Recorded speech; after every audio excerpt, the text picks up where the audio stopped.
আসছে। আজকে হচ্ছে আমার বড় বাবার জন্মদিন, তার জন্য আমরা যাচ্ছি, ওকে আর কয়েক সেকেন্ড বাকি আছে। চলে এসো চলে এসো।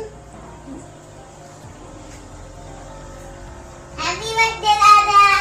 হ্যাপি বার্থডে পাপা। দাও ওটা দাদাকে দাও।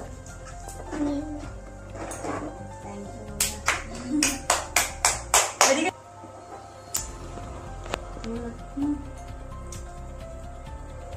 আমার দিন না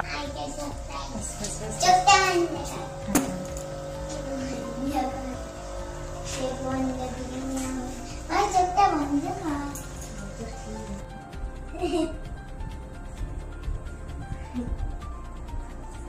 তুই বস তারপরে চোখে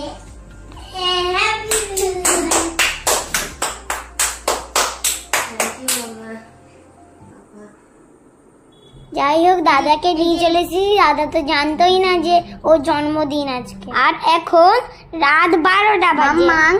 মাম্মা এখন দাদার জন্য কেকটা সাজিয়ে নিচ্ছে। মাম্মা আমাদের জন্য টুপিও নিয়ে এসেছে। টুপি তো নিয়ে এসেছি, এদিকে আবার ছেলে আমার একটু বড় হয়ে গেছে, ব্যাস সে আবার টুপি পরবে না। মাম্মা দাদা দেখো কত লজ্জা পাচ্ছে। আজকে আমার বড় ছেলের জন্মদিন, দেখতে দেখতে কিভাবে যে দিন পেরিয়ে যাচ্ছে। আজকে ওর 13 বছরের জন্মদিন। দেখতে দেখতে ছেলে বড় হচ্ছে, কিন্তু দুষ্টামির কোনো কম নেই। দেখে মনে হচ্ছে না কত ভালোভাবে দুজনে বসে আছে। দেখে মনে হচ্ছে দুই ভাই কিছুই জানে না। আর ছোট ছেলে যা দুষ্টামি করে, ওর কথা না বলাই ভালো। আর এই যে 13 বছরের মোমবাতি জ্বালানোর পরে ওর বাবা অবাক হয়ে যাচ্ছে যে 13 বছর। বাবা মনে হয় এরকমই হয়, সব কিছু করে কিন্তু ছেলের বয়সটা মনে রাখতে পারে না। আমাকে বারবার বলছে না 11 বছর।